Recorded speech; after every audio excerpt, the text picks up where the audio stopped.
I've come up with 2 really good people who could play the Joker. Yeah? Yeah. Yeah. Oh, Statler and Waldorf. Together. One on the other one's shoulders in a trench coat. I'd watch that. Now that Marvel owns a lot of different things, we should definitely get a Muppets Marvel crossover, right? Who would play Iron Man? Probably Kermit. Kermit? Probably. You sure? I think he'd have to, wouldn't he? Yeah, because he's the main guy, isn't he? He's the main guy. Captain America? Kermit would either be Captain America or Iron Man.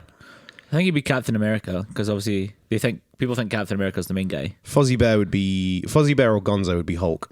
Animal would be Hulk. Oh, Animal would be Hulk. That's much Can better. I ask a favour? Sam Eagles, Captain America. Can I ask a favour of you, Gary? No, fuck off. Every week. You see when you're like, hey, let's have some witty banter, cold open before we get into the main episode. Can you not always just make it about the Muppets? Yeah, this is like the third shit, I didn't even notice that fourth time you've made it about the Muppets. I was trapped. Maniacal laugh. It's meandering movies, listening to Gary, Ryan, and Gavin.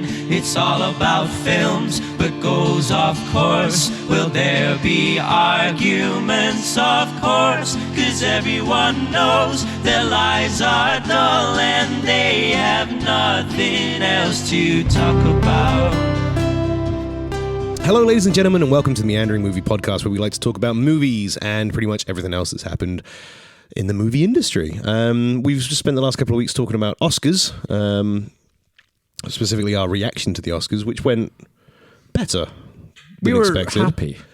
It was better than expected. Parasite for sure. won, so that's all that matters. Parasite won 3. 3 Four. whole thing. 4. What was the fourth 3. one? Was it not 4? Best film, best international film, best script. Best director. Yeah, original 4. script or Yeah. adapted. Parasite didn't win original. best director. It did. No, it didn't. Bong Joon-ho did. That's 4 for No, we had this Parasite. argument last That week counts. and you were on my side then. You've changed your tune. Changed your tune over the week, Gav. Also, what do you mean last week? This episode is coming out, we don't know when. So we shouldn't date it. We recorded it last week. That's what I meant by last week. Okay, but this episode is coming out at a different time. At any point. Trust me, Gav. So I no hope you- one in the world who listens to this thinks this is flawless or that this is professional. or anything. Well, it isn't when you say things like that. But this week, we're going to be talking about something that I've asked multiple times on mic. I've always thought Gavin would be able to answer these questions, and he, to this day, has not been able to answer them satisfactorily. What are you talking about? We have got an industry insider, a special guest, main man himself. We have Oscar-winning. You know what? I'm taking it. I'm taking it. You're on an Oscar-winning team. Persuaded me to take it. Yeah. I forgot to ask your full name, so I'll let you introduce yourself. Hi, I'm Andrew MacLellan, and yeah, I'm a serial killer. So yeah, we have Andrew MacLellan. Andrew MacLellan? MacLellan with us today. And you are officially Oscar-winning team member. You are. For what It deny counts. it? For what movie? for 1917. Yeah. Check out our boy. As always, I am Gary Copeland. To my right. I am the maker of Dance and Rain, Gavin. I just looked outside and then thought of the first two words. Dance and rain. Okay. I'm back to Ryan. Skittles is dead. Yay! Hopefully Ryan's nicer than Skittles. I miss him already. Ryan's not. Oh, God. And Ryan's yeah, worse. what do we want to talk about, or what I thought we were kind of going to talk about this week, is clearing it, talking about the industry, talking about how hard / easy it is to break into the grand film industry, because I'm sure a lot of people have thought about it, if not want to do it. Totally. I tried and failed. Everywhere. Well, I mean, that's And not. look at me now. That's not surprising, is it, Gav? What does that mean? I just expect you to try and fail at a lot of things. Oh, okay. You, When did you you and try? Audio Boy could start a duo, and you could be called Tried and Filled. Just no, it doesn't matter. Not all of them people want to try, but you tried. Sorry, it can't be hilarious all the time, mate. I wanted to be a screenwriter, and I did stuff for like the BBC and stuff, but never really went anywhere. I mean, after all your moaning, you could just be called Cried and Filled. What did you try? What did you write for the BBC? Short stories. Did Stuff you like get that. them anywhere? Did they do anything? I don't really go anywhere Just now. punt them into the BBC I got office. to go into the the actual I think BBC. the problem is, I remember you telling me about this when you were steaming, is you were writing them on... Wait, I was steaming? Yeah, you were writing them in crayon on the back of cereal packets and just sliding them under the BBC door. Then he started No, I was doing them in the back of the napkins in the bar I was in, pissed at my face. that was the start. Then he started writing them in blood on Rizzler papers. But yeah, so we've One got word at a time. we've got a successful industry member with us this I week. mean, not So successful, but You're I mean, successful. You're You're an a success Oscar-winning story now. team member, Come mate. on. Oscar just winning. starting out. You're starting out, but you can still be successful. Your CV You will will say be. Oscar-winning cinematographer. It Andrew says, MacLellan. it says Roger Deakins on it, which I'm pretty My pleased CV with, also so. says Oscar. That's something I'm going to be cinematographer. getting to. That out. No one's ever checked. What does it say in your CV? Yeah, Oscar winning cinematographer. No one's ever It's checked. true. The only minor gripe I have, and I'll bring it up now and get it out of the way, is this whole time, and for the last week, you've been very excited to get Andrew on, which is great because I'm very happy to have He's you here. one of my best friends. I love him. And he obviously part of an Oscar-winning team, and you were like, "Oh, we could talk to him about the industry," but you at no point remember to ask me if I'd my long and varied history in I'm sorry, the you've had industry as well. at this point BAFTA winning team member as well. 57, 58 episodes to talk about it whenever you want. You don't need me to bring it up. As we know, you'll I'm happily talk humble. about. You'll talk about. Fuck off, you're humble. There's nothing humble about you, you big loud bastard. In fairness, the reason I didn't bring it up is because I don't know enough to. I was a producer, so effectively a line Oh, you producer. didn't do anything. Effectively a man. No, I did plenty. I was just the manager of the whole fucking thing. On a short film. Yeah. What was it called? My loneliness is killing me. Thanks for asking. Can anyone find it online anywhere? I believe it might be up on BBC iPlayer at the moment. Was that in Scotland? Like, It was, yeah. Yeah. All right. Oh, Scottish BAFTA. I feel like I've heard that name before. Yeah, I'm sure you did, man. It's pretty big deal for a while. If the listeners could see the smug face in Gary right now. So Andrew, tell us. How do you want to do this question answer? Do you want to just regale us Give with us a the wee story? bit of. So give us a wee Backstory. Yeah, Backstory. Yeah, of Backstory. your path into leading on to working on 1917. Bridge. I'll do a bit of backstory, I guess. Okay, go for it. I mean, so yeah, I come from Aberdeen originally. Yeah, Aberdeenshire. Audio Boy's around the Aberdeen area. Yeah, is he? How is close enough? He's from, Audio Boy's from posh Aberdeen. Yeah, it's from posh Aberdeen. Yeah. If such a thing exists. He's from the boy. place that didn't find the oil, but they got the money for the oil. A good You place. should see his mansion. I mean, house. So yeah, I left school. Went. He means sister. Fuck. He left sister?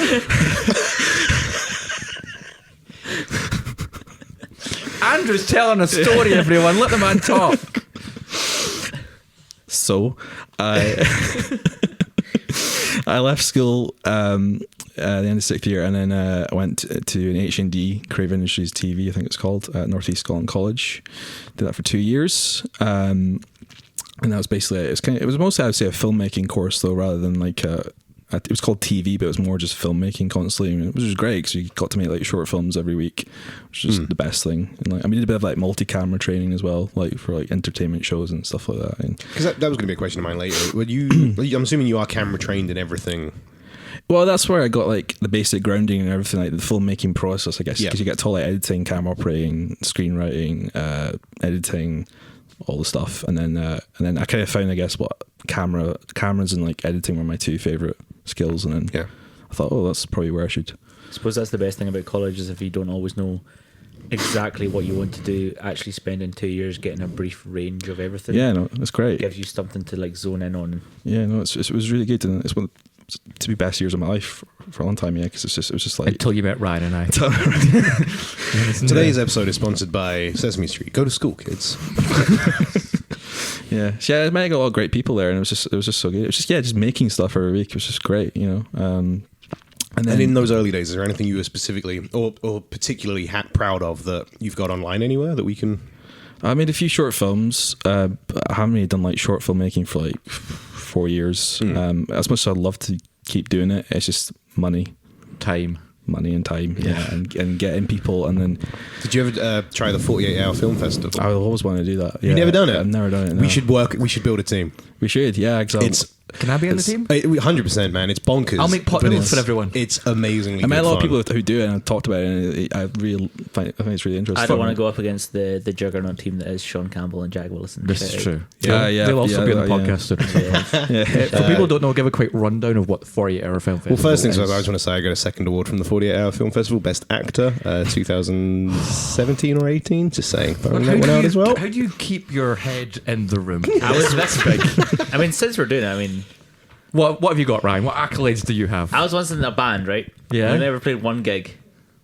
One gig. That's all we ever played. And in that gig, we opened for the bassist from Status Quo's band. Named Rhino. Rhino. his Okay. name, yeah. That's a Bassist good from name. Status I just Quo. have never heard of them in my entire life. I just got Status Quo are fucking awful. Oh, yeah, so bad. Nah. Yeah, it's like a Wait, that's an wait. old. Before I say that, can I think of a single Status Quo Audio song? Boy, can you give us a Status Quo song? Rocking all over the world. Oh, there you go. Whatever you want.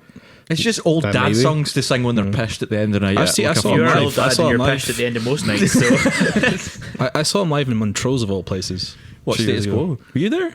I wasn't there. We heard it. It was at Montrose Golf Club. It was the most random gig ever. Really? What's his name? John Stamos. I thought you were going to say Rick Astley, I don't know why. So the 48 Hour Film Festival is anyone can sign up for it. I think the fee's something like 50 quid. Yeah. They do one in Edinburgh, they do one in Glasgow. You can pull your team together beforehand, but you go to the opening ceremony. Every team gets a different genre, and the genres range from buddy comedy, cop comedy, cop drama, all the way through to sci-fi. Like everything's in there: romance, horror, all sorts. You then get 3 objects. You get a line that has to be in your movie. You get an object that has to be in your movie, and you get a character that has to be in your movie. But you can do with them whatever you want. So the year that I got the acting award, we had a tomato, and the character that they got me playing was an idiot. So Well, obviously, for 2 days, yeah, no wonder I won the, the award, right? For 2 days, they just had me eating raw tomatoes as apples. That was yummy. the. That's the day that Gary became a vegan. Yeah, it was pretty grim. But yeah, you then get 48 hours from leaving that place to go and come up with a concept, write it, script it, film it, edit it, and deliver it. Which is just crazy. It is crazy. It's a 2 day For context, full. what would you say is the average time to make a proper short film? Well, it depends on the length of it. I think average short film's like 10 minutes, I guess. So, like, you could get it shot within a week or a few days, maybe. It depends what. It depends. I was going to how- say 2 weeks. At the 2 weeks is probably a good ballpark. Yeah, on, you could on shoot not a it 10-minute. in a few days, and then if you go straight into your edit, and then of course then you got do your sound and your mix and your color and I think your team's got to be pretty tight. Yeah, absolutely. to I like get a it all tight together. team. They're also very strict on the delivery. So that's why I think we used to do both of them, Glasgow and Edinburgh. But if you miss it by a minute or 30 seconds, they're like, sorry. Oh, really? off you go. Very, very they're tight, very, yeah. very strict. So there was 2 guys a couple years back. This was before I was working with the company I did them with, who they just turned up. They paid the 50 quid, and I think they just turned up. And maybe even just walking past it and went, hey, we should give that a bash. And they didn't. They just filmed everything black and white and then coloured bananas. So they didn't have to spend much time Oh, okay. Grading. grading. They were just like, everything's black and white, bananas are yellow. Fuck it. That gave them their theme because I think it had to be black and white film comedy or something stupid like Also, that. they just put a leaf color effect on the banana or something. Yeah. Pretty much, yeah. Okay, and then they submitted it. It was god awful, Colour but popping. because When it was so bad. 2005. everyone was just buckled, and it's dumb as shit. You go and Yeah. see them, and you can tell the teams that are really making an effort and the teams that are just there Yeah. Have a laugh. for shits and gigs. But it's good fun. We should totally do it. We should look into it. yeah, we I've could always do wanted the Meandering Movie Podcast short film. Absolutely. Then We got an audio boy. we've got an audio boy. We got an. Don't shake your head. We've got an have Andrew. you? We've got an Andrew who's has professional skills. Yep. Gary, I guess, acts, so he can act. I can do stuff Ryan's on camera. very talented in so many annoying ways that he'll do something beautiful. And there's then always I'll- beers in Gavin's fridge. and then I'll support you guys. You can make us tacos, right? That's what you do. I can make pot noodles, tacos. can't Well, you can't We've make been pot through that. noodles. I'll We, learn. yeah. I'll practice. When is the 48-hour film festival? They do Must be 2 in Scotland, one at the beginning, one Is at it the in end. the summer, maybe? Is it? I don't know. I think spring and Yeah. So I've got winter. time to practice my No, pot it's noodle usually skills. like September time, I think. Is it September? Yeah. We should look into it though. I'd be up for that. Yeah, That'd be a I'd be good up for one. Plenty of time. Anyway, moving on. So you haven't done the 48 hour, but Yeah, we just spent a lot of time talking about stuff you haven't done. So, skydiving. I remember in college, we always talked about doing a film drunk. So I thought it'd be quite interesting. But I mean, I thought with all doing that equipment, I'm like, I thought doing a podcast drunk would be fun, and nah. it's a mess. Drunk casting is a big deal, though. I think lots of people do it. I think when people drunk cast, though, they have They a don't get it. producer on site who's not drunk. they also don't get as drunk as we did. Yeah. Yeah, you need someone a little bit sober and like. I want to put spoiler alerts out there that we're planning to drunkcast a certain film that's coming out. That is Yes. out now. It's out now, but when the fuck I are we really going to want us find to drunkcast it. Maybe. What film? Sonic? Well, that's full spoiler. I was leaving it a wee bit. Just bleep that out. I really want to go and see Sonic and get absolutely fucking blasted. The problem is, when are we going to find time to do that? So after college, I'm assuming you immediately just got jobs in the industry like that, and you were just off, and you're now a professional filmmaker that just works in the biggest films. 6 ever months, made. right? No. Okay, Not so very much not. This is kind of where I'm interested to ask questions of like. Yeah.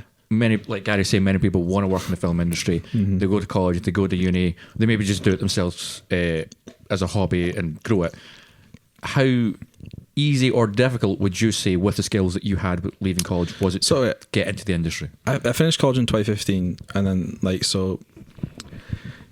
back then the industry was still really mystical to me. Because it's an industry that is very mystical. Like you don't know where it is. You have to kind of look for I guess it. there's no like tangible location. Yeah, it's like the jobs aren't on Indeed. You can't go in a newspaper and see a job. It's like you still kind of can't do any of that either. You still can't do it either. Yeah. It's still it's all about knowing people and networking. That's all. It's always going to be like that. I don't think it's ever going to change. Yeah.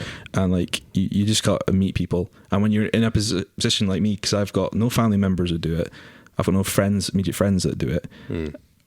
So like, and there's some people who have those contacts already. So when they leave college or do whatever they do, then they immediately get in.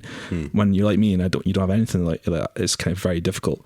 So it's why you need something like a traineeship, which is what I did eventually last year. But I applied to so many of those things, like, and which is good because I think the industry is good at that now because there are plenty of schemes that are out there to help. Yeah, like there's talent out there that's not getting noticed, and they want to make sure that it is getting noticed. Yeah, it's all about getting people from different backgrounds. It is unfortunately a double-edged sword though, because not only are there a lot of schemes to help people, there are thousands upon thousands of people all and it's so competitive, going which for I know these, because I didn't get it for 4 years. I ended up getting the producer gig after working Here as he goes again. Me no, and but the after producers. working as a customer like service person Same for me, in a production house before a friend of mine was like, do you want to just give this a bash? It's basically managing, and you basically manage that place anyway. And I went, yeah, okay, cool. So it's I wasn't even looking for the job. It was just happenstance, and it worked out. And I've done nothing with it since. So I mean, look at us now. We're a podcast. yeah, Gavin, look at us now. Depress me further, thank you. Yeah. So That's what I'm here for. like so yeah, I was looking for that. Because that's what I needed. I needed someone to help me introduce me to all these people.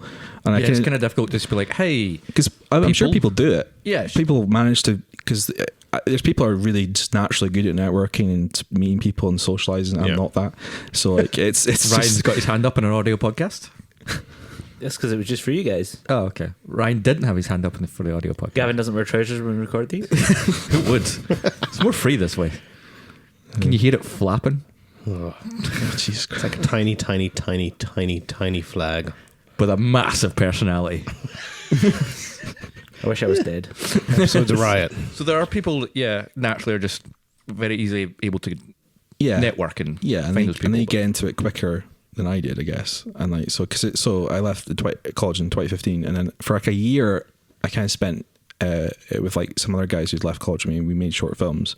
And we kind of formed not a production company, but like a production group in Aberdeen, and we did some odd client work and made like 2 short films which weren't very good, which I'll never talk about. But like and I kind of started investing in my own kit and stuff, and like and I enjoyed doing that. And well, that's another question. Is you have a lot of your equipment, cameras, and all that sort of thing, and editing software. How cheap or expensive is it to garner your own kind of? So fucking expensive. So Really, expensive. really So expensive. goddamn expensive. I mean, cameras like.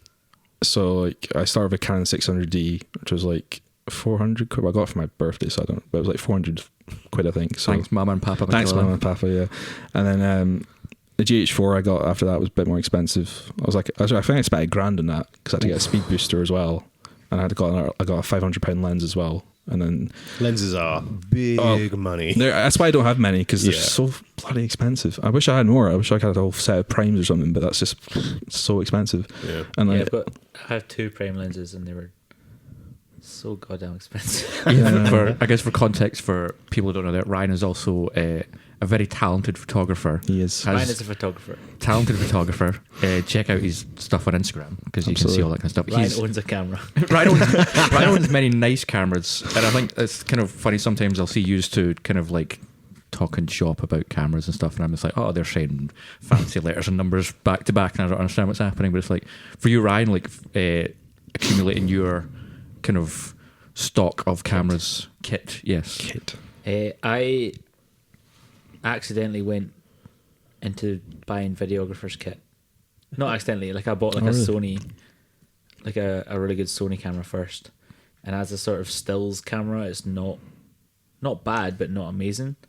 So then I had to like sort of reverse invest back into Canon, and I got a 6D, which is what I use now.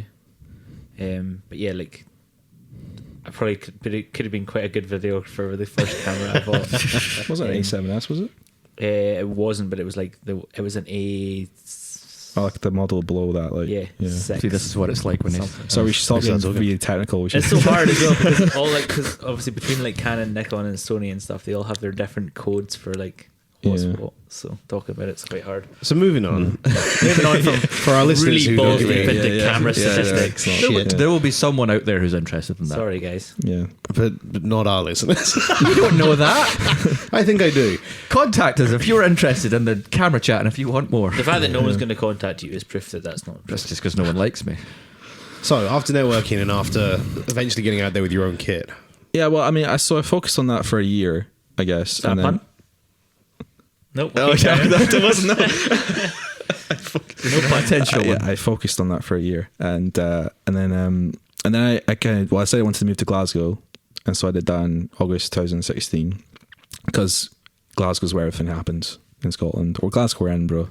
It's just, you just have to be here, or just in the central belt at least. That's where everything happens. and willing to travel. Yeah, And willing to either travel, be in absolutely. the cities or be outside the cities and have a car kind of deal. Absolutely get a car. Yeah, that's the second thing I did after like leaving college. Like, I need to drive because I did start when I was like in 17 and still at school, but then I started college and I was like, I want to focus on college, and then I got my driving license as soon as possible afterwards, which is just essential. You just need it. You need to drive. So It's from working in the production house as the manager of jobs and of that place anyway. You work in a production house? Have I not mentioned it yet? It is Every time you bring up one of us just goes at you for but some reason. it's mad the things that we would have to unfortunately let talented people down on. And one of these things would be, oh cool, so we're going to hire this guy, we're going to hire that guy. Oh shit, wait, neither of them have a car. Right, we're going to have to let one of, you know what I mean? Like, these are the two ideal candidates, but they can't get to the job. Even if they say, oh, we can get the train out there, it's like, are you going to get the train with all your kit? No, we'd rather just hire someone with a car who's maybe not as talented, but that's just it's difficult. this key thing. I've met a few people that are in the industry this year, like who don't have cars and somehow manage, but it's difficult. Yeah. And it'll do you out of work because you just need that thing on your CV. Because when you're filing for your CVs, the first thing to look at is, oh, can you drive? No. Yeah. Where do you live? Where you Can live? you drive? Can you drive? Yeah. Yeah, And absolutely. that's I mean fair enough, I guess. But I mean it's just essential for this industry. So after learning to drive, going to college, spending a year looking for work, looking what for was the next step? I was looking for traineeships and like apprenticeships schemes. And Are there any good schemes and stuff that if anyone's listening who wants to sort of get into that kind of thing that you can maybe give a bit of a shout Yeah, well, out I to? mean, the one I got onto was something called Screen Nets, which is run by Screen Academy Scotland, funded by Creative Scotland. It's kind of run by Napier University as well. It's like a 6-month on-the-job training scheme, sort of an apprenticeship, where you get like placements on anything that's shooting in Scotland, film and TV drama related, and then. It's focused on the camera department, production department, locations, costume, and grip. So, and then I was the camera trainee for 2019, and so I applied for that. Didn't think I was going to get it, and thought I'd fluked the interview. Well, I think I really fluked the interview. I thought I did shit in the interview, and then I was so surprised when I I remember because you, Ryan, and I all used, and Audio Boy, I guess as well. We all used to work together in a wonderful establishment, which none of us want to think A about. bar chain, yeah. Yeah, we work in Chain a of bar pubs. chain. It's We worked in Weatherspoons. Move on, Gavin. we'll give them anything. And we would talk quite often about you're trying to get into stuff. You would apply for these things, but you just wouldn't hear back. And then like this one that you got was kind of like your last ditch. Yeah, I effort. said that at Like, the time was my last shot, like, because I was just so sick of Not just. a pun? Still not a pun. doesn't Oh it? shit! I do something in fun. Oh man, So, yeah. I said at the time that was my last shot of trying to work in the industry because I spent 4 years just getting nowhere. I worked on a few short films, unpaid, but and that was it. Nothing. major. Yeah. Unfortunately, the only thing that was paying your bills at that point was the big bar chain.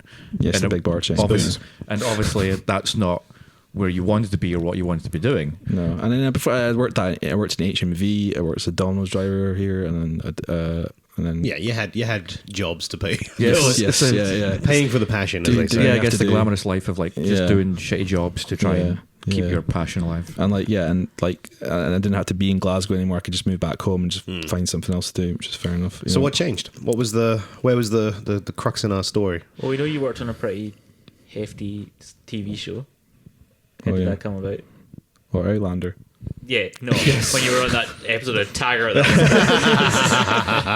You worked on Outlander for Yeah, so that was one of the For a long placements. So it was from May to October. This scheme I was running, so I got placements on wherever we were shooting in Scotland. So Outlander was one of them.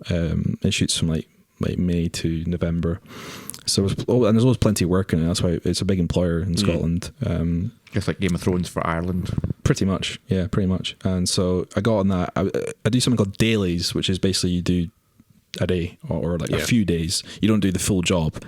You might get a week at the most. And So you you're just, almost like a sort of a backup. yeah, Like you're sort of covering. brought in to Yeah, cover you're either shifts and like stuff you're like either, that. you're like covering someone who's off, or they're bringing either a second camera on that day, like a B cam, C camera, and then they need either a focus puller, a loader, and a trainee, and then obviously an operator for it. So 4 people to run a camera. Jesus. I told you this and you didn't believe me. Yeah, Jamie, I mean, No, but I'm not saying that to be slang. I no, remember telling you about focus pulling, and you were like, "What the fuck's that?" And I was like, "It's a guy Yeah. who literally makes sure the camera's in focus." You're like, "Why can't That's the his camera job, operator yeah. do it?" And I was like, "Because he's doing a whole other job." See, here's the thing, people. You don't just press a button, I guess, and it goes. No, there's a not at whole. all. Yeah. There's a whole. It's You an don't art. just press the button and it goes, Gav. And what you said, here's the thing, people, you don't just press the button and it goes, as if anyone's ever thought that. There are people out there who think when it comes to film, Yeah. you press the button and then they say action. Well, I think Yeah. lots of people also think that shooting a film is probably harder than taking a selfie. I thought you were about to say a shit for some reason. I don't know. That's an interesting point. Also, So Andrew, that's a quick one as well. So a lot of directors recently have kind of come out and said that they reckon. What was the guy that said he reckons that one of the next big feature films could be shot on an iPhone 10 or an iPhone 11. I think he tried with what was that film called? it's your man who shot the Florida Project. Tangerine. Shot an iPhone Yeah, 7. Tangerine. Shot Shot an Sean iPhone 7. Parker, is it? And Yeah, then Steven Soderbergh shot a film called Unsane on Aye. iPhone 8 or 9. iPhone 8 or 9. Yeah, yeah. And it's also the photographer Nick Knight in 2015. He shot a diesel campaign on an iPhone. And So, quick question to one of our the only trained man in here. What are your thoughts on that? And have you seen these films? Yeah, I mean they're good films. I mean, I think it's it makes the whole thing more accessible because you look back to like the 1970s and 80s when people wanted to make films. It was hard. Like when you hear directors like Peter Jackson or like even Spielberg. I think they shot on Super 8 cameras, and those were really hard to get back then. Yeah. And you can to edit you actually have to cut footage and stuff. Everything's on film, and if you run out of film, that's Yeah, you yeah. fucked for 3 It's- weeks it's- until you get yeah. a Or board. like they say, you're burning money if this like if Yeah. it's And also, it's disposable. probably super expensive even back then to get all that kind of stuff, and you had to have probably parents that had that. Wee and- rich white boy. Yeah, exactly. And like, so it's made everything so much more accessible. It's democratized the whole the landscape for yeah. everyone. And so literally anyone, can make a film now. Yeah. I mean, I can't wait to see what Audio Boy is going to make for us. he makes enough. He makes this podcast sound professional. That's enough. But do you think that's a good thing, or do you think that's a I think potential detriment? As someone who has gone to college, has spent all this time getting these skills and honing these skills, does it worry you that someone could just come from nowhere with an iPhone and just take a job from you? no, because I think you still need some sort of basic training. Yeah, there's more. I think there's And- more to it than going to college. Yeah, More definitely. comes with it than, like- well, it's more about creativity. I mean, like imagination and like, you know, being an artist. I mean, it is an artistic. If you're meant to be a filmmaker, that's an artistic endeavor. Yeah, absolutely. Which is the thing I've always had to try and separate from working in the industry. It's two different things. That working in the industry doesn't help you become a filmmaker. You become a filmmaker just by making films. Yeah.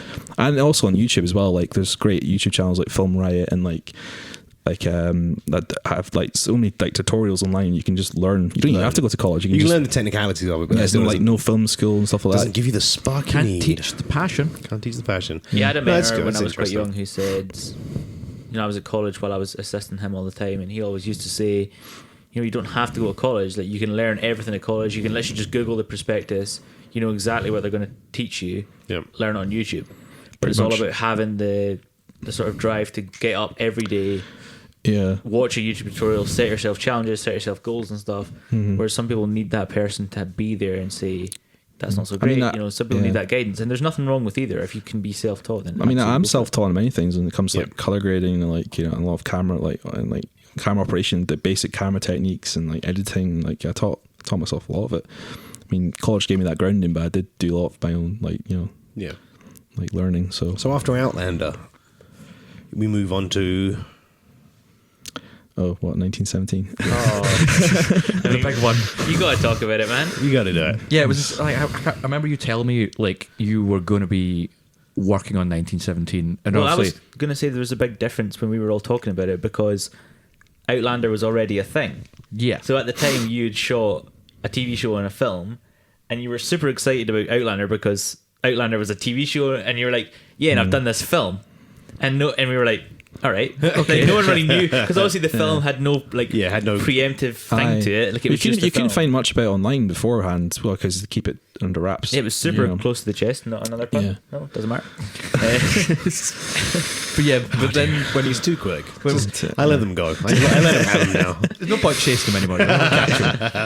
But yeah, when you then told us that it's like you're going to be working on this film where the director is Sam Mendes, one of the greatest British directors in the last God knows how long, 20 years, 25 years. Thanks for the wank sign, Ryan. You're welcome. And but better than that, you're going to be working with Roger Deakins, who is arguably one of the best cinematographers ever. Probably the Like, best. Yeah, I mean, so that was technically the first placement, actually. Roddy Deek, as Andrew now calls him. Big Roddy D. Yeah, we're like that. Yeah, we're really close. You guys type on Instagram all the time. Yeah, just yeah, DMing yeah, They're each other. texting right now. Ian embers that coffee I brought him. Yeah, yeah. So what were you doing on 1917? And how does Roger Deakins take his coffee? And how does he smell? I can't even remember actually. I mean, Guys, shut the fuck up. Let him talk. So I was a camera trainee. I was like the second camera trainee because there was already a camera trainee on it. So, and I was only on there for 3 days. So it was actually meant to be a week. Apparently, it was scheduled for a week, but they got everything they need done in 3 days.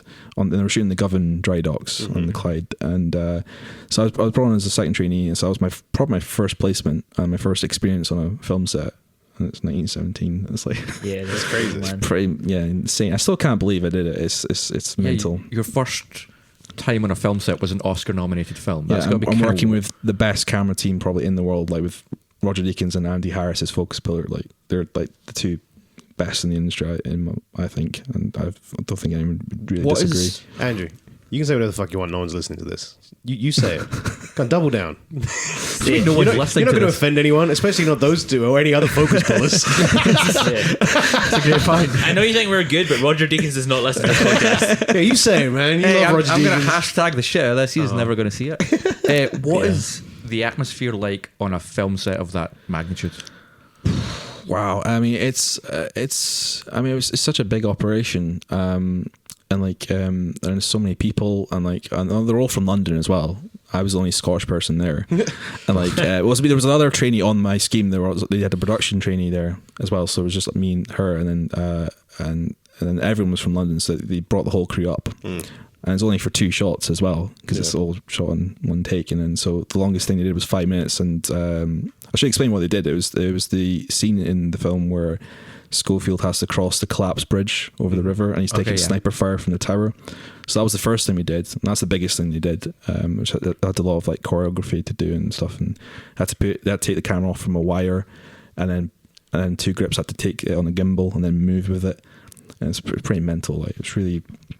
But it was like clockwork when they got it. They had to keep rehearsing it. They've been planning it pre-production for so long that they're just. They did 6 months of prep Yeah. And so like, it's I mean, pretty it shows impressive when you end. watch that film. Yeah, it's incredible. And then Pressure must have been intense, man.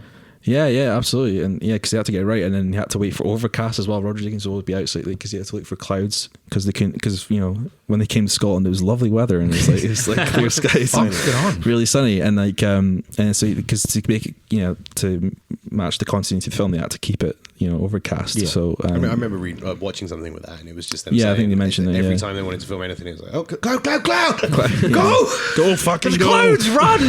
It's such a weird concept that, and a photographer and filmmaker will know it as well. Anytime you want to get a nice shot, you want it to be overcast. Yeah. Like brides and anyone's like, oh, we're hoping for a sunny day. No, you ain't. You don't want a sunny day. We're not hoping for a sunny day. You want an overcast. Nice, grey day, or we can take your photos at like sundown. As someone who has no good eye for anything involving a camera, thank you, Ryan. Why overcast over sunlight? Shadows purely. Without shadows, you can grade it to look however the fuck you want. Yeah. Imagine, and it makes like, things easier. Also, so say you're taking a bride's photos, right? So you've got 4 choices essentially, if you're simplifying it. So if you imagine camera front, and with the sun behind the photographer, no one in the bridal party can see. They're all sitting squinting. You're just like, oh, fuck. So you imagine if you do either side, they're half squinting, and if you do it the other way around, where it's like the sun is behind them, they're just like silhouettes. So like strong sun is a huge issue, and there's so much to work. You need to have diffusers on location and things like that. So when it's just a nice overcast day, like Gary says, you can pretty much grade it to look as sunny as you want. Mm-hmm. It doesn't really matter. So the question is, how do all those Instagram models get such good pictures on the beach? Because their phones are designed to do that. Okay. Thanks, Apple. Because like we said You're doing earlier, God's work. it's not just as simple as just taking a picture, pressing the button. No. So yes, after, or I guess more 1917, because I just want to. Oh, I've got more. Yeah. Craft services. What's craft services? Craft services. I got more. I got more to ask. Well, that's the first time I discovered craft services. That was the first time I was on when I had the craft on it. I was like, oh wow, this is. Wow, you get really well pampered in this. Is it just like full? It's like a wee Costa coffee basically, in the whole in the film. Did set. you? Yeah. So you said you got. Did you actually get Roger Deakins a coffee? I did. And yes, what? I did.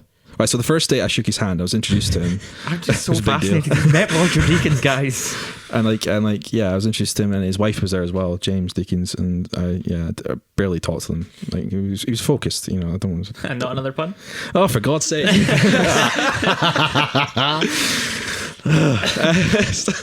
Yeah, and then second day I didn't really interact with him, and then the third day I was asked to bring him a coffee. I'm like, okay.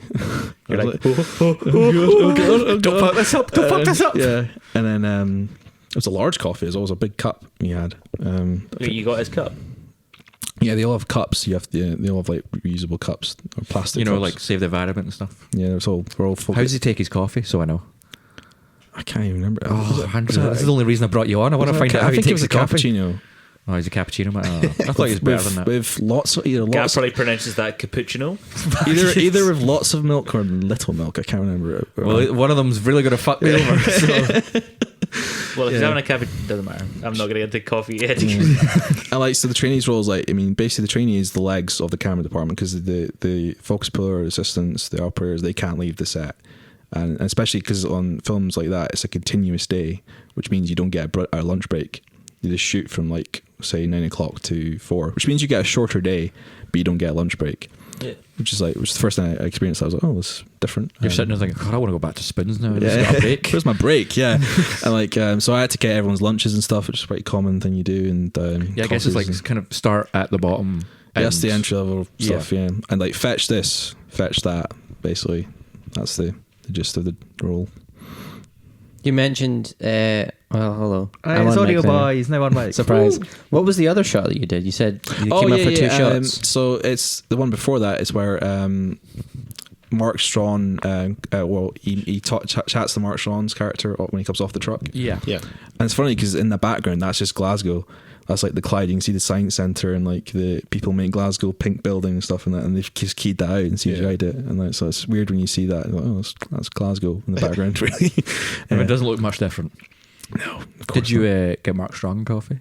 No, I didn't. No, he's an actor, so I only did stuff for the camera department. I guess, yeah, you don't, like, you're the dirty camera guy. They don't want the actors in there. Near them. Yeah. One thing I want to ask, you said you like got into editing and stuff as well, is like things like that about like getting rid of buildings and stuff like that. As a stills person, I think that's pretty easy.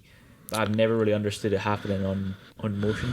So I mean, I'm not really good at it either, so I'm not the best person to ask. I've not really done a lot of like your question then. After Effects stuff. I would like to learn that, but I've not It's really. all about masking, baby. just about pretty much, mainly just masking and things. Well, they like do that. something called clean play as well, where they shoot with no actor in, and that helps you with the visual effects and stuff. And they had the mirror ball, which I still don't understand. I've asked about it, I've forgotten what it was about. But so it was quite Listen visual up, effects kids, happening. making films is hard. That's what we're getting at. Bloody is, yes. Basically. So you've worked on big projects, big sets, i.e. Outlander 1917. Well, Outlander in 1917, I would say Outlander's actually bigger. I guess like it's a 1917. big production that's like 24 episodes a season, or I think it's 13 now. 13 I episodes. think it may have been and it's quite just a lot in the first one. 13 episodes a season, and I guess it spans a lot of locations and All over sets. Sc- I'm sure the main Scotland. thing about Outlander was that you were like right in amongst it. Like it was all happening. Did you get to film any of the raunchy sex scenes? I don't know if I can talk about that. Interesting. I can't. I don't like think an I NDA? can. Sort of, yeah. I can't really say. I guess If you're like a- definitely on closed sets as well, you're probably not allowed to talk I about was on closed sets, so I can't say that. If you want, that was another thing. But the thing I was going to move. Fuck that. I'm moving on. No, I was Andrew. I was moving on from Name 1917. some of your best films, some films that you would aspire to be on, or would have loved to have been on back in. You know, if going forwards, name something that you would either people or a film that you'd love to work on, or anything in that kind of ilk. What's your dream job? Yeah, like early doors. Did you Oh. have something that you watched and you were like, "Shit, I want to do that"? Yeah. What like we kind of started off your backstory by saying you went to college, but what sort of drew you to? Were there films that like that's a good question. took you there? That is a great one. Yeah. Yeah, it was the Lord of the Rings trilogy, definitely. When I watched that, Buller. Good answer. absolutely. Because when I remember getting the extended editions for the first time, and they have the best behind the scenes. Yeah, I've watched them. Quite, they featurettes are insane. Like, Ever, the amount like of 2 stuff. discs worth of like, and it's just amazing. I think it was the Return of the King I got first, the extended edition of that, and then seeing how wet it worked, and how they the concept art of stuff, and like how they designed all the armors and stuff, and then showing it, how they shot it, and it's just you just get a whole education there, like, and you can help it being inspired. Like it's like, oh wow, this is a job you can Yeah. do I this. can so get out many- there and do that. Like you can be people growing up, and you can like say from things like you like sewing, do you like taking photos, do you like shouting at people? Like there's jobs in it for literally everyone. Yeah, definitely. I watched yeah. the thing like Sky One's really good just now at doing like sort of documentary stuff based on things they've done, and the other things like it was called like A Day of Thrones. Oh, And, yeah, I like, watched the that, most yeah. important Oh, person. yeah. It was like the guy that did the snow. Yeah. And he just I like, watched that, yeah, he's like such yeah. a crucial guy, and he Yeah, just turned yeah. up every day. And he's like, "So we're doing snow today," and he's like, "So winter's coming. We're just doing a little bit of snow today." And like, he's Yeah, just yeah. solely all together. And he had all these guys working for him. He's like, "I just make snow. That's my life." One of my favorite days working at the production company I worked at. I'm not going to say No anything that comment. time. Was the day I got sent to the Arta for the FX place in Glasgow. Do you know about them? Artem. Oh, well, they're a visual effects company. Yeah, well, they're a special effects company. right. So, you know, Heard of. I went to their open day where they were just doing a bunch of stuff. So I got like a big gash across my head. I got shot, and then a squib went off, and I got soaked in fake blood. It's very fun, but the best thing I had there, and this is how kind of... It's mad that they are based in Glasgow. They've got a London office as well, I've since found out. But they've got a Glasgow-based office. And I've showed you those pictures, haven't I? Yes. Where I was playing with the goose from Hot Fuzz. Oh wow! So the one that's in the back of the car is just a mechanical goose head, and they just had it out on show, and I was like, "What's that?" And they were like, "Mechanical goose from Hot Fuzz." Like, can I touch it? And they went, "Yeah, you can touch it." So I was like running around with the mechanical goose head. I It don't was mean great. to quote, but it's a swan. It's a swan. But yeah, what would be a dream job for you then? Look into the future. You can say this podcast. It's okay. Oh, this podcast. Yeah. No one gave me any shite for that. We're over it. Okay. For the fact there's a Lord of the Rings TV show happening, kind of that'd be. I Sure, guess yeah. that'd probably be the biggest one. I guess a Star Wars project would be a big one as Yeah. well. But like, there's so many. Nerd. Like, I mean, it's look at the just- bright side. You didn't have to work on episode 9, because then we would slate the shit out of you. Yeah. Do you feel more like a little more positive because more things are coming to Glasgow? I feel. Even in the last Batman's sort of coming to 10 years. Glasgow. Batman, isn't it? Hobbs and Batman Shaw. stuff. Later this month. Yes. Yeah. Fast and Pretty mental. Furious. Did Seems you to, get a job on Batman? I wouldn't get it. No. I don't think it's going to be any. as much as yeah. Well, again, it's shooting in London, so they bring all their London crew, and that's. Yeah. I mean, the only reason I got onto 1917 was because ScreenX was well connected with Creative Scotland, and then obviously Creative Scotland's kind of helped them come to Glasgow, and like there's a Glasgow film office that every city has a film office, so they which helped kind of promote the city and for like film productions that want to maybe shoot here and so I think that's how the politics of it work. I don't really know much about it, but like they got me on it because of Creative Scotland was giving them funding or something like that. And they thought we should probably put a trainee on it, I guess. Stick something in there. So is there anything else? Anything else anybody wants to ask Andrew before? Yes. we I know Wrap. Andrew's got I've a huge film that he loves. Ryan, you take my question. Go for it. And Here we go. I just want to hear Andrew talk about it because he loves it more than anyone I've ever Yeah, met. so It's a this- film I also love. This is a new segment. Oh, I didn't tell you about this, Gary. The audio boy had this great idea, and we're going to do this for when we have guests on. So we're having a new segment. When we're doing popular things, we're talking about how professional podcast is. Andrew, Gavin now just started sort of talking about planning segments and things we're going to do on the podcast mid-recording. Yeah. So this is a new segment. When we have a guest on, we are going to obviously talk to them about why we have them on, but we're going to also ask them what their favourite film is and explore why it's their favourite film. Now, I know what Andrew's is, and I'm excited to talk about it, but I'm also excited we're going to get someone at some point whose favourite film will be like a shiter, and then we get to why do you like this shiter? I wish the only thing I'm going to say is, because I'm excited for this as well, Andrew, the only thing I'm going to say is, why the fuck did you not tell me this before the podcast so I didn't have to say, does anybody want to ask him anything before we wrap? Like a twat. I forgot. Yeah. I'm sorry. I was head down thinking about fucking pot noodle levels. So Which you fucked. I know I fucked. I told you I lost concentration. So, like, what are you trying to say, that if you talked to Gary about this before, you'd have fucked the pot noodle more? Yes. There's currently a swimming pool in that kitchen. So, Andrew, what is... Your favourite film and why? My favourite film is Drive. Oh, boy. Directed by Nicholas Winding Refn, released in 2000. No, Andrew's favourite film is Drive. Go, Andrew, go. Yes, it's my favourite film. Where should I start? God, there's so much I could... I think for our listeners, if you let us know what the film's about.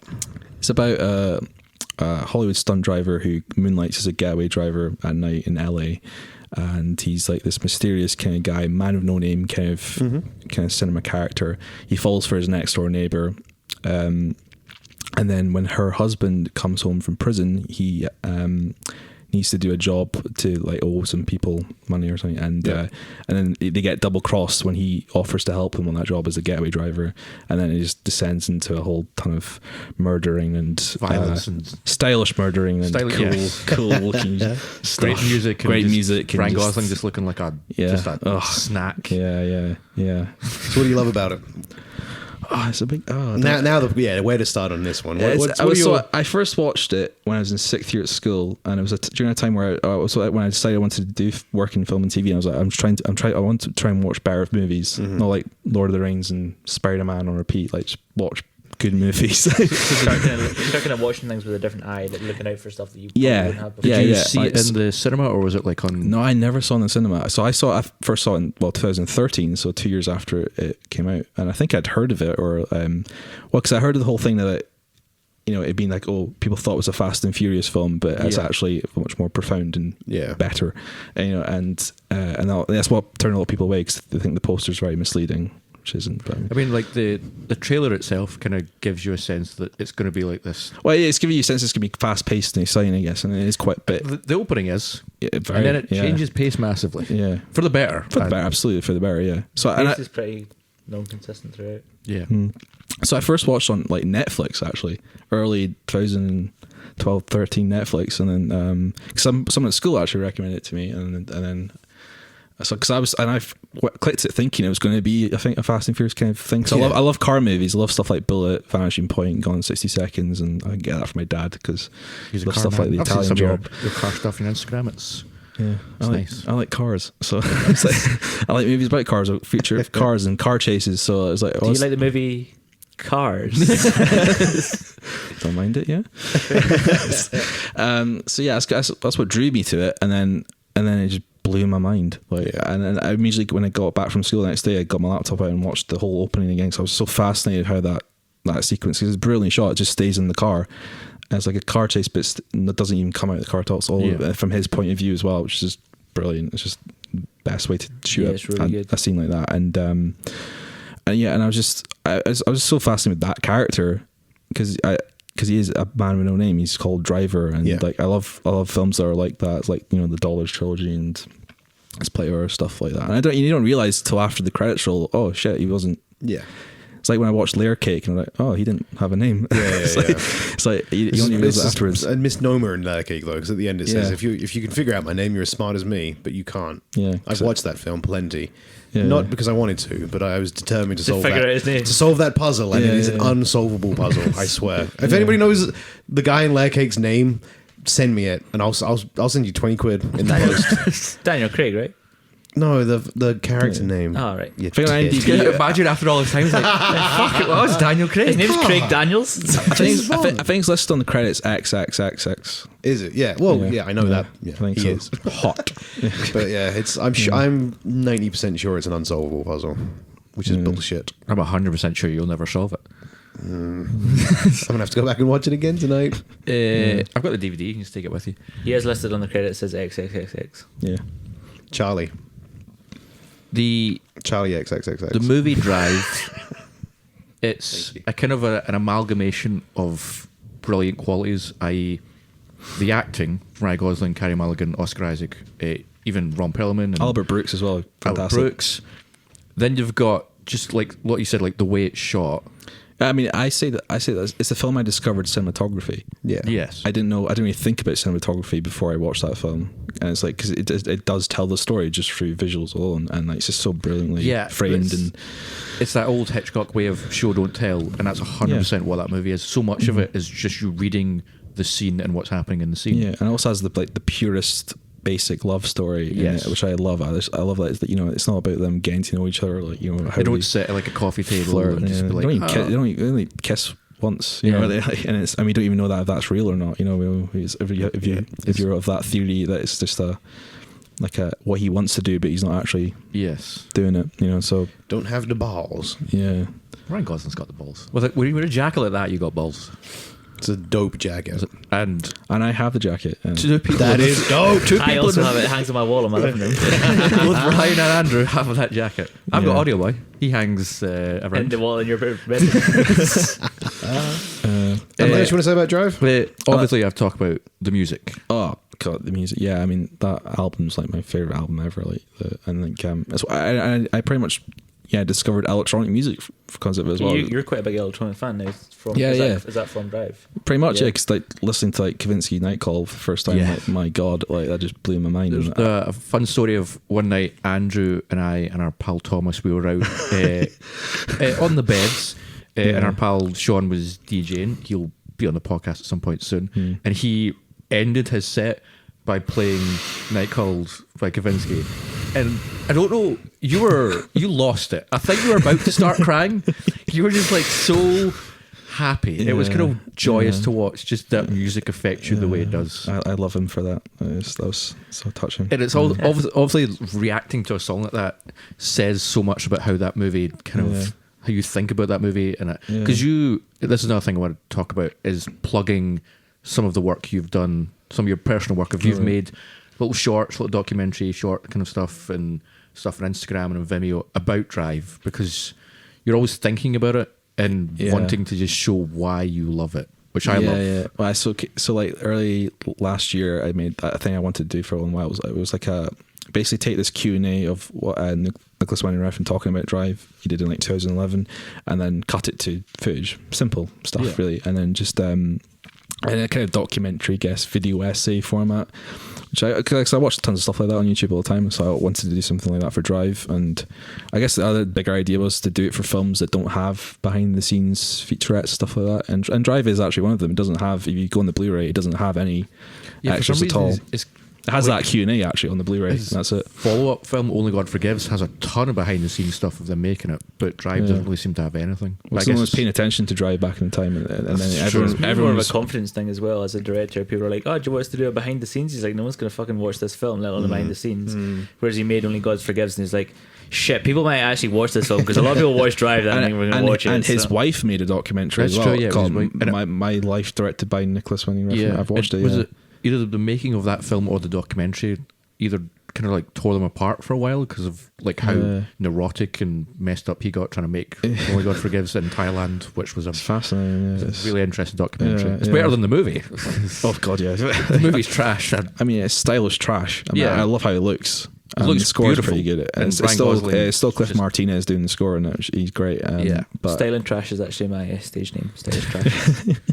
Pull it off well. yeah, I mean, the thing with that, I love Drive so much, but like, I don't like any of his other work really. I mean, I like Bronson. I love Bronson. I watched Valhalla Rising, didn't like that. Valhalla Rising is like you have to be in a mindset for that. And I wanted to watch it for so long, and Mads Mikkelsen's another one of those great silent protagonists. I love like antagonists. period medieval films as well. Yeah. And like so I was so fascinated to see what he did in that kind of period, and I was just bored. And then Only God Forgives is trash. And then was it Neon Neon, Demon? Demon is I've watched it again. uncomfortable. Yeah, it's very weird, but Nothing like a bit of what's it when you have sex with a dead person? Necrophilia. Nothing like a bit of necrophilia just to cap off your film. He You're has just like, weird "Jesus." fetish. Like you didn't know. Glad we're here, guys. Getting out here to provide Gav with insights. Thanks.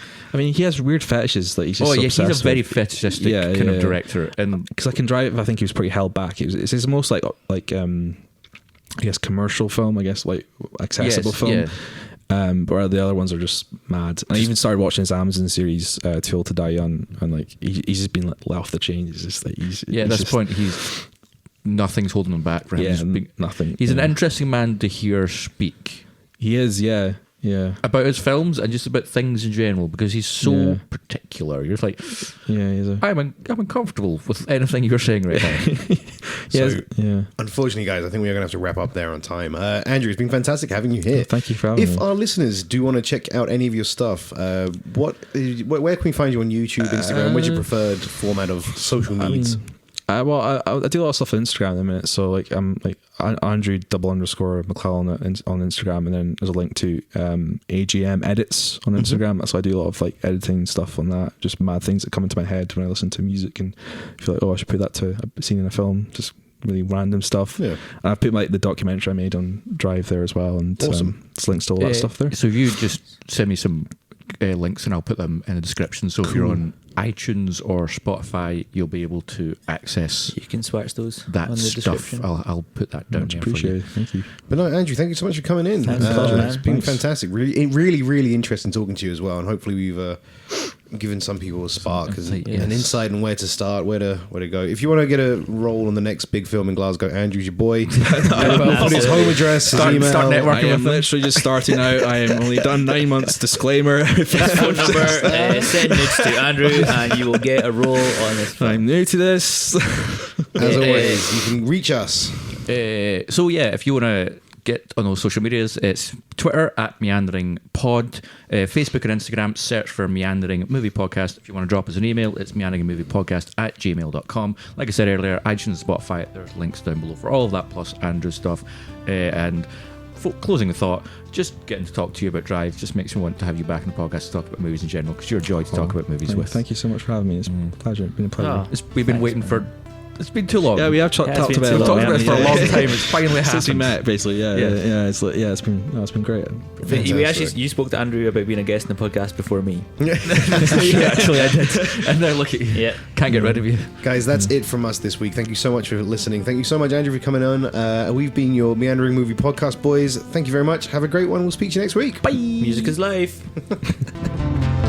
It's meandering movies, listening to Gary, Ryan, and Gavin. It's all about films, but goes off course. Will there be arguments? Of course, 'cause everyone knows their lives are dull and they have nothing else to talk about.